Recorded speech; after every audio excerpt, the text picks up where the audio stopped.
A paz do Senhor Jesus, meus irmãos. Eu quero trazer uma palavra que se encontra no livro de Mateus, capítulo 5, verso 21. Fala acerca do homicídio. Eu quero trazer essa palavra para que nós possamos olhar para dentro de nós, à luz da palavra, e refletir sobre aquilo que nós temos pensado, sentido, a nossa ação, né? A nossa conduta, como nós temos agido diante de Deus, diante dos homens, olhando para nós. E o Senhor Jesus, ele fala assim, né? Ouviste o que foi dito aos antigos, não matarás, e quem matar estará sujeito a julgamento. A gente sabe que Deus deu leis a Moisés para que o povo vivesse em sociedade, mas também essas leis são leis que não era só o povo, para que o povo vivesse em sociedade, mas refletia também no mundo espiritual. Você cumprindo, você obedecendo aquilo que Deus deu como lei, né, no caso para aquele povo, eles seriam bem-sucedidos, teriam a sua vida com o próximo bem-sucedida, a sua vida, né, com ele mesmo, o seu interior bem-sucedido, a sua comunhão com Deus também seria bem-sucedido. Por quê? Porque seria uma pessoa obediente.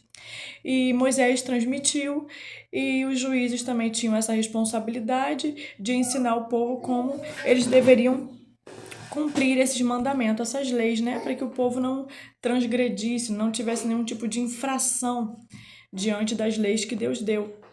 Afinal, são leis como o Brasil também tem, né? Só que são leis celestiais.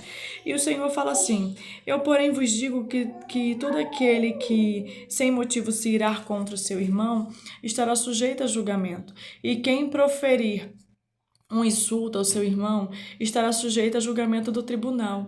E quem lhe chamar tolo estará sujeito ao inferno de fogo. O Senhor Jesus, ele está dizendo o seguinte: olha, o mandamento de não matar, o fato de a ação de você ser um homicida não começa quando você está ferindo o seu irmão a ponto de tirar a vida dele. Você não se torna um homicida somente quando você fisicamente, né, você agride, fere e mata o seu irmão. Mas você se torna um homicida quando você, no seu interior, nutre um desejo, alimenta um desejo maligno contra o seu irmão.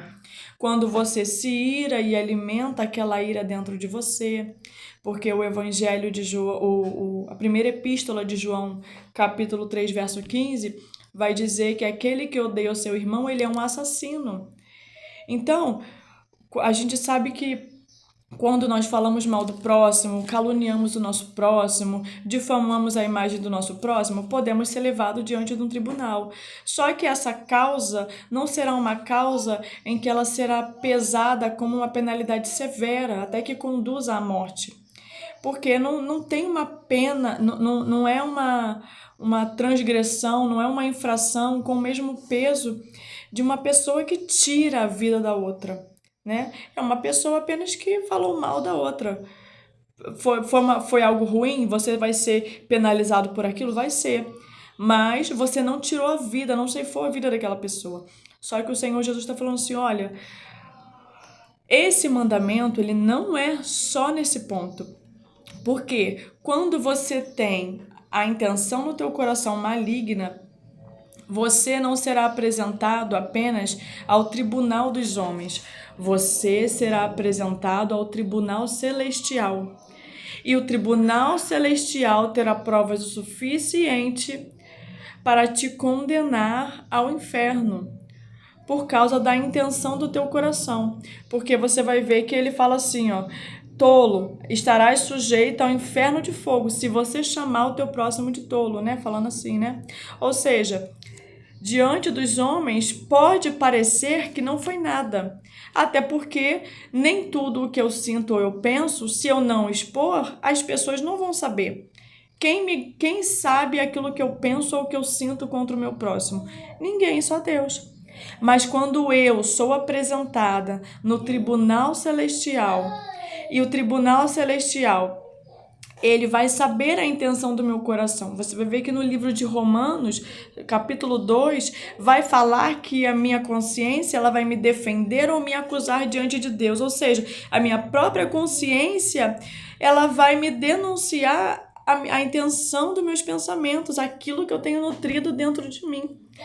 E eu serei condenada, não só no corpo, mas na alma também, condenada ao inferno. Não é algo que a morte vai espiar, vamos botar assim, né? Porque você te ceifou a vida de uma pessoa, mas aquele pecado foi espiado com a morte. Não, no último instante eu me arrependi e tal, mas a morte foi o suficiente ali para ser perdoado meus pecados, né? Um exemplo, né?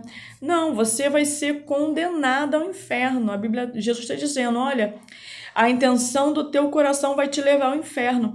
Por isso o Senhor, havia algo muito difícil naquele tempo, que era o que porque o problema não era as ações das pessoas. As pessoas eram excelentes nas ações, mas a intenção do seu coração, elas eram péssimas. E por muitas vezes você vai ver que o Senhor Jesus pregava muito sobre a intenção do seu coração, sobre aquilo que as pessoas pensavam, sentiam, porque era a pobreza deles naquele tempo.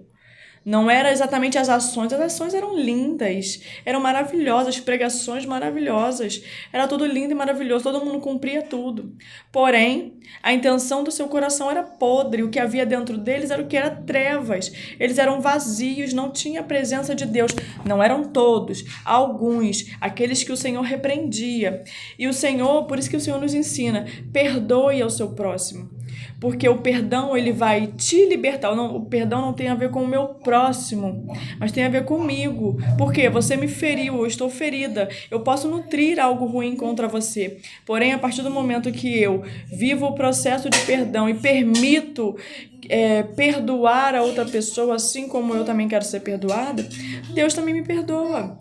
Porque se eu perdoo o meu próximo, Deus também vai me perdoar.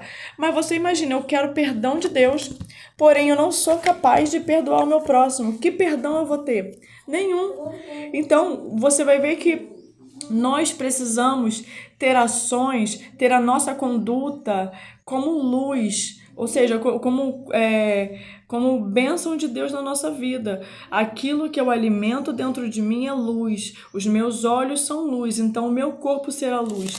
Porque o livro de Mateus também ele vai falar, se porém os teus olhos forem maus, todo o teu corpo estará em trevas. Portanto, caso a luz que em ti há seja trevas, que grandes trevas são. Ou seja, como assim a luz que há em mim é trevas? Eu posso estar completamente equivocada acerca daquilo que eu tenho dentro de mim. Porque é aquela coisa, eu penso assim, eu sou assim, eu acho assim e acabou. Só que não é assim. Porque eu posso estar nutrindo trevas dentro de mim e no final das contas ser condenada diante de Deus ao inferno, porque eu não permiti que o Espírito de Deus me convencesse do meu erro. Ao invés do Espírito de Deus habitar em mim e me convencer do meu erro diante de Deus, eu simplesmente fecho o meu coração e pronto, e acabou. Aí diante de Deus, a minha consciência, ela vai denunciar as minhas ações. E vai dizer o quê? As minhas ações foram mais diante do Senhor.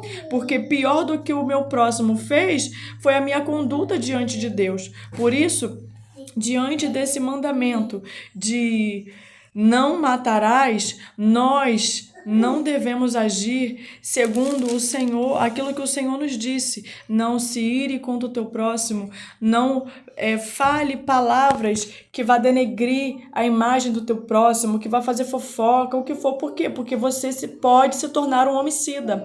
E a partir do momento que você se torna um homicida, você será apresentado diante do tribunal de Deus e será condenado ao inferno. Porém, o que Deus tem para nós é a vida eterna. E se você quer a vida eterna, você precisa matar o velho homem, mortificar a carne, enterrar a carne, sepultar o velho homem, para que a graça de Deus possa habitar em você. Enquanto o velho homem não morrer, a graça de Deus não estará sobre você e você não estará selado com o Espírito Santo. E no dia da redenção, você não terá essa garantia, porque o Espírito Santo de Deus é a garantia para o dia da redenção. para que nós possamos herdar aquilo que Deus tem para nós, que é a vida eterna. E essa palavra que eu deixo para os irmãos, em nome de Jesus, seja abençoado.